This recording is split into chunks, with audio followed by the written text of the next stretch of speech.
Allez hop, ça tourne. Hello à tous et bienvenue dans cette nouvelle vidéo. Aujourd'hui on va parler de la réorientation et plus globalement de comment on en arrive à prendre cette décision, pourquoi, dans quel cas est-ce une bonne décision, dans quel cas est-ce potentiellement une mauvaise décision. Et pourquoi j'ai décidé de parler de ce sujet, c'est parce que c'est un sujet qui revient extrêmement souvent dans mes DM. Et je suis toujours à jour dans mes DM, donc si vous avez une question, vous pouvez toujours aller me les poser sur Instagram. Mon Instagram s'affiche tout de suite maintenant. Et aussi parce que je pense que c'est un sujet qui se prête bien à la discussion tranquille, posée, et c'est ce dont j'avais besoin et envie aujourd'hui.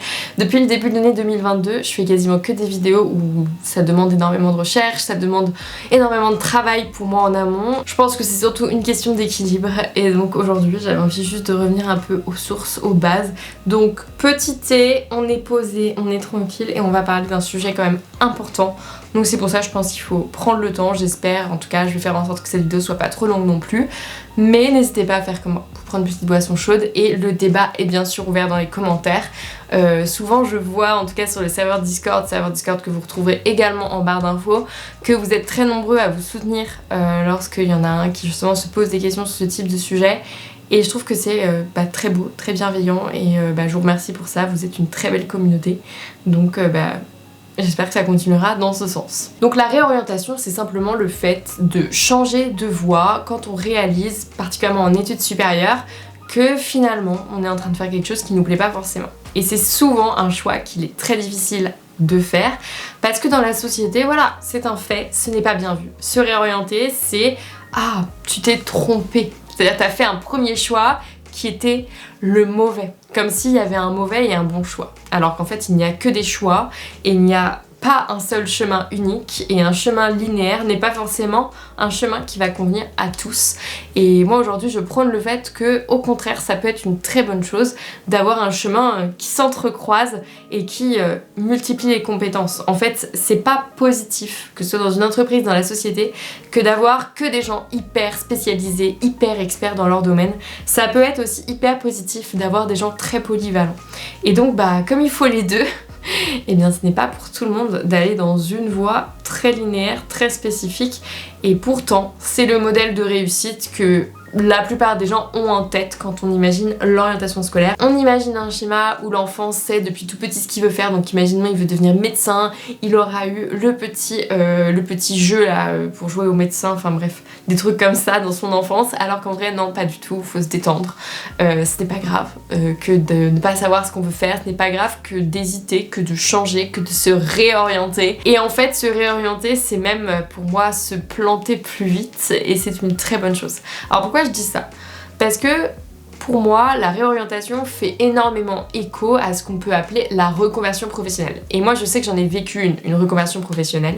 Et en fait, c'est exactement les mêmes mécanismes qui rentrent en jeu. C'est, oh là là, mince, elle a suivi une voie, elle a fait un métier, et elle se rend compte finalement que ça lui plaît pas. Mais c'est pas normal, cette fille n'est pas normale. Elle a un bug au cerveau. Alors qu'en vrai, c'est plutôt normal de changer. Et ceux qui ne changent pas, et il y a une possibilité que ces gens-là soient des personnes malheureuses, parce qu'en fait elles ne remettent pas en question leur quotidien, puisqu'elles partent du principe que c'est comme ça et qu'en fait ça ne changera pas. En général, dans la vie, quand on veut progresser, il faut partir sur de la remise en question, et donc remettre en question le quotidien dans lequel on est, quand on se rend compte, il y a des signaux à gauche à droite qui nous disent « ça ne me plaît pas, j'ai envie de changer », c'est une très bonne chose. Et je te dis pas que ça veut dire que tu vas forcément changer. Ce que je te dis, c'est que se poser la question, c'est déjà un très bon pas, et c'est déjà un très bon début. Il y a un énorme frein à la réorientation, à la reconversion professionnelle, et ça j'en ai totalement conscience puisque moi-même je suis passée par cette étape-là, donc peut-être que tout le monde regarde pas mes vidéos, j'en ai pas forcément conscience, mais je vous le dis, avant j'étais ingénieure en mécanique, je suis passée par une étape où je suis devenue dev, et maintenant je fais ça, des vidéos sur YouTube, ouloulou, devenue youtubeuse, elle a vraiment raté sa life celle-là, et à côté je suis freelance en marketing digital, donc tu vois j'ai plusieurs casquettes, et en fait aujourd'hui si je suis totalement épanouie c'est parce que j'ai dit fuck à ce que tout le monde attendait de moi et que j'ai fait enfin ce que je voulais. Donc comme je le disais, il y a énormément de freins au fait de se réorienter et de reconstruire en fait sa vie tout simplement, parce qu'on va pas se mentir, on passe quand même beaucoup de temps au travail. Un des freins principaux qui revient le plus souvent, en tout cas dans les DM aussi, c'est le regard de son entourage, de ses parents particulièrement, surtout quand on est jeune et encore moins jeune, hein. Moi-même quand je me suis reconvertie professionnellement, il a fallu que je fasse ce travail d'émancipation pour me détacher de leur regard et arriver à comprendre qu'en fait c'était pas leur business, genre c'est mon truc et que c'est pas grave s'ils sont pas ok, je leur demande rien. Mais en réorientation, je peux totalement concevoir que ce soit encore plus difficile de se réorienter. Moi-même, je pense que j'en aurais pas été capable, je le dis. Pourquoi ? Parce que ça demande énormément de courage. Donc ça, c'est un des freins, c'est la peur de décevoir son entourage et d'enfin oser faire ce qu'on n'attend pas de nous. Et ça, c'est très compliqué et c'est très difficile à surmonter. Seulement, on a aussi ce deuxième frein qui est on sent que ça va être douloureux. Et c'est lié un peu, genre on sent que ça va être compliqué. Alors ouais, en général, en vrai, on va pas se mentir, c'est pas forcément un moment agréable. Il y a le moment de l'annonce, c'est comme faire son coming out, hein. Il y a le moment de l'annonce qui est un moment clé dans cette reconversion, réorientation, qui est vraiment très compliqué à gérer. Émotionnellement, il y a des gens qui vont très mal le recevoir, tout comme il y a des gens où ça va être trop bien accueilli et ça va être très positif. Moi honnêtement, il y a énormément de gens, quand je leur ai annoncé ce que je voulais faire, qui ont essayé de m'en dissuader. Donc forcément, quand t'es déjà assez sûr de toi et qu'en fait t'étais pas dans une démarche où tu leur demandais leur avis, mais plutôt dans une démarche où tu leur annonçais la chose, ça fait mal. Et c'est pas forcément facile à accepter. En fait, c'est super triste ce que je veux dire, mais ces gens-là, tu les veux pas dans ta vie. Alors je te dis pas de tourner le dos à tout ton entourage, ça n'a pas de sens non plus, mais parfois, il y a des gens, tu as le droit de les remettre à ta place. Moi je sais que j'avais des amis qui avaient peur pour moi. La réaction qu'ils ont eue a été la bonne à mes yeux, c'est que sur le coup, ils ne m'ont pas transmis leur peur. Ils m'ont pas dit « oh surtout ne fais pas ça, c'est une catastrophe ». Ils m'ont laissé ma chance, ils m'ont laissé le temps de tester un truc, rebondir. Et dès les débuts, quand ils ont vu que j'étais assidue et tout, en fait, ils m'ont soutenue. Je pense pour le coup qu'ils m'auraient beaucoup moins soutenue si en fait j'aurais passé un an juste à glander en disant je deviens youtubeuse et que j'avais publié 3 vidéos. Non, dans les faits, en 2 ans, j'ai publié plus de 100 vidéos, j'ai réussi à signer mes premiers contrats en freelance. Donc finalement, mes potes m'ont tous dit ok, jackpot, t'as géré, bravo, c'est très courageux et aujourd'hui je sais que j'ai des potes qui sont genre un peu fière de moi quand même, donc c'est cool, enfin c'est cool. C'est pas quelque chose que j'attendais, mais c'est une reconnaissance qui fait toujours plaisir, on ne va pas se mentir. Et c'est naturel et humain que de l'apprécier. Il ne faut juste surtout pas que ce soit votre élément moteur. Parce que si vous attendez que les gens vous encouragent ou que les gens vous complimentent pour faire changer des choses dans votre vie, ça ne risque de ne jamais arriver. L'orientation tout court, donc la réorientation aussi, arrive à une période de notre vie, on va dire entre nos 20 et 25 ans, qui est une période clé dans notre construction. On découvre plein de choses sur nous-mêmes. Moi, je sais que j'ai tellement changé.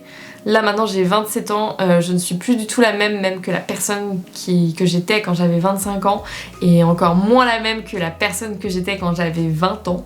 Et donc, c'est normal que de devoir faire genre des coming out. Alors, pour le coup, j'ai eu la chance de ne pas avoir à faire d'autres coming out, mais je sais qu'en plus, ça peut être un surplus à gérer que de devoir gérer différents coming out qui soient pas que professionnels. J'aime bien comparer les deux parce qu'en vrai, on se rend pas compte, mais une réorientation, et si tu l'envisages, je pense que tu vois de quoi je parle, ça peut être tout aussi difficile à assumer que justement le vrai coming out lié à l'orientation sexuelle. Et malheureusement, ils arrivent à peu près au même moment dans sa vie, donc pas toujours évident d'annoncer les deux de but en blanc, bam. Donc, c'est pas grave, si tu ne t'en sens pas capable, déjà ne culpabilise pas, c'est vraiment pas grave. T'as le droit en fait à un moment de montrer tes faiblesses. Au contraire, genre prends le temps, trouve un compromis en attendant. Si t'es vraiment trop malheureux, non, faut le faire. Mais si t'arrives encore, par exemple, imaginons tes parents veulent que tu fasses telles études et que finalement toi, moi c'était la question de la prépa, j'avais très peur de me retrouver dans une prépa classique, du coup j'ai fait une prépa intégrée. C'était un compromis, tu vois, c'était un deal, ils étaient pas très contents mais ça passait. Par contre, je sais qu'ils avaient des attentes envers moi qui fait que j'aurais typiquement pas pu aller à la fac. Ce qui n'a aucun sens, j'en suis entièrement d'accord. Mais en fait, le problème c'est que eux, dans leur tête, c'était la prépa ou médecine, quoi. Et donc forcément, ça fait peser un poids. Et même s'ils le disent pas verbalement, tu sais, tu le sens. Tu vois. Et je sais que si t'es là, c'est que potentiellement tu l'as senti aussi à un moment. Et si je fais ce comparatif aussi depuis le début entre la réorientation et la reconversion professionnelle, c'est parce qu'en fait, pour moi, ceux qui ne se sont pas réorientés alors que justement ils n'étaient pas forcément à 1000% de leur formation et que c'était un peu un choix par défaut, en mode bon, papa maman voudrait que je fasse des études longues par exemple, ou papa maman voudrait que je fasse ci, fasse ça. Du coup j'y vais, bon c'est pas la folie mais ça va, ça passe, surtout qu'il y a les soirées donc je vis quand même ma best life. Et bien en fait c'est simplement quelques années plus tard, lors des débuts de leur vie professionnelle, que la réorientation arrive. Et du coup elle porte le nom de reconversion professionnelle en l'occurrence. Elle passe encore très bien avant 30 ans, parce qu'on est encore très peu à avoir des enfants, on est encore très peu à avoir des prêts, on est encore très peu à avoir des familles, donc il y a encore très peu d'autres êtres humains qui comptent sur nous pour gagner de l'argent. Mais en fait, la morale de l'histoire, c'est que quoi qu'il arrive, quand tu vas grandir dans la vie, plus t'attendras, pire ce sera. Parce que plus tu vas le faire tôt, moins ça aura de conséquences sur le reste. Plus tu vas te planter tôt, plus tu vas réussir à t'épanouir. Parce que l'échec est beaucoup trop souvent vu comme un truc hyper négatif, alors que moi perso c'est ce qui m'a le plus construite. Je n'ai jamais autant appris qu'en me plantant, mais en me plantant sévère. Genre j'ai appris de mes expériences qui ont été les plus horribles. Alors je te souhaite pas de les vivre, parce que c'est pas un plaisir. Cependant, vraiment, si tu es dans une situation qui ne te convient pas aujourd'hui, sois-en heureux parce qu'elle t'a forcément appris plein de choses sur ce que tu ne veux pas faire et que c'est déjà une très bonne base pour construire un projet qui te plaira. Donc ça, je voulais un peu dédramatiser le truc de la réorientation de t'as perdu des années. Non, t'as rien perdu en fait, t'as appris tellement de choses. T'as appris que ça allait pas te plaire. T'as appris que fonctionner de telle façon, ça allait pas aller. Et t'as compris que du coup, tu voulais fonctionner de telle façon. Tu sais toujours pas ce que tu vas faire de ta vie, c'est pas grave. Tu vas encore avoir le temps de prendre d'autres décisions et de rechanger de chemin. Enfin, je voulais un peu terminer cette vidéo et je crois qu'elle était pas si mal construite pour une vidéo à l'arrache.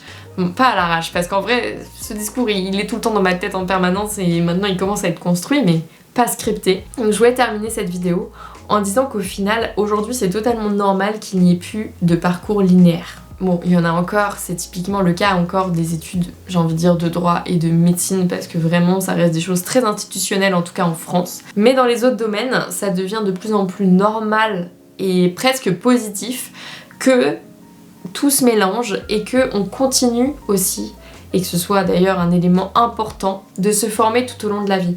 Moi j'avais vraiment ce truc binaire de j'ai fini mes études, j'ai fini ma formation et après je vais travailler, je vais mettre en application ce que j'ai appris. Et déjà je me suis rendu compte de que moi un truc qui me drivait au quotidien c'était apprendre et que donc ce mode de fonctionnement ne me convenait pas du tout. Et de deux, j'ai appris aussi qu'au final, dans le milieu de la tech et du numérique, si j'agissais de cette façon, j'allais vite être très has-been et que si je n'apprenais pas à me former en autonomie, chose qui en plus me rendait heureuse, et en fait j'allais pas être bankable sur le marché de l'emploi. Et donc c'est comme ça que je me suis formée à tout ce qui est no-code qui n'existait même pas en France quand j'ai étudié. Et aujourd'hui, c'est mon expertise, c'est ce pourquoi je suis payée.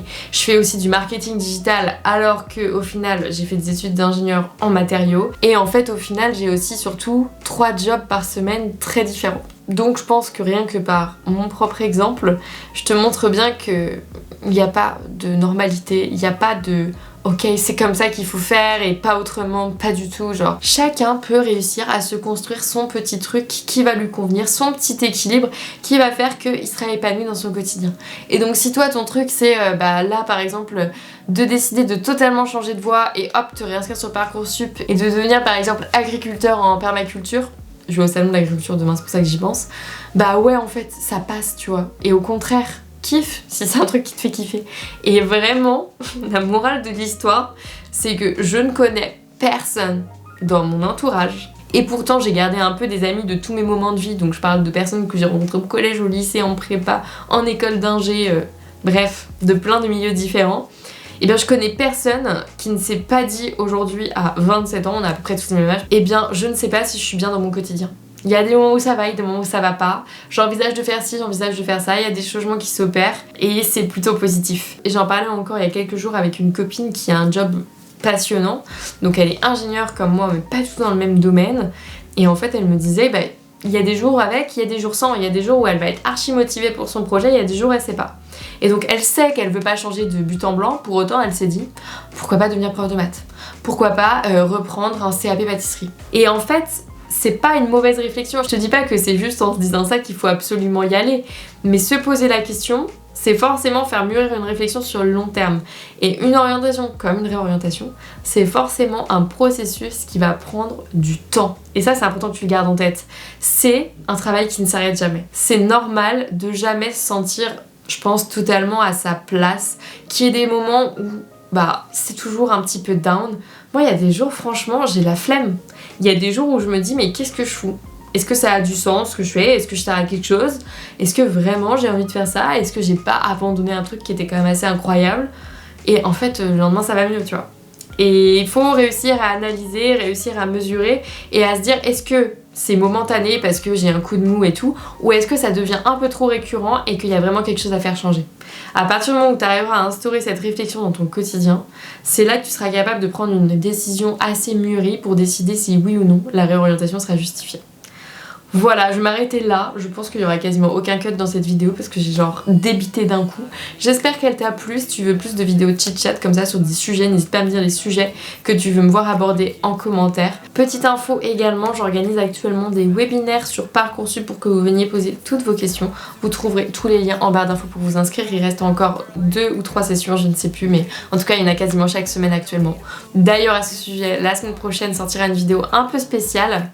Vous verrez, il y aura des choix à faire et tout. Enfin, je vais tenter un concept dans lequel vous allez pouvoir découvrir un peu toutes les formations disponibles sur Parcoursup. Donc, je vous souhaite à tous une très belle journée et je vous dis à la semaine prochaine dans une nouvelle vidéo.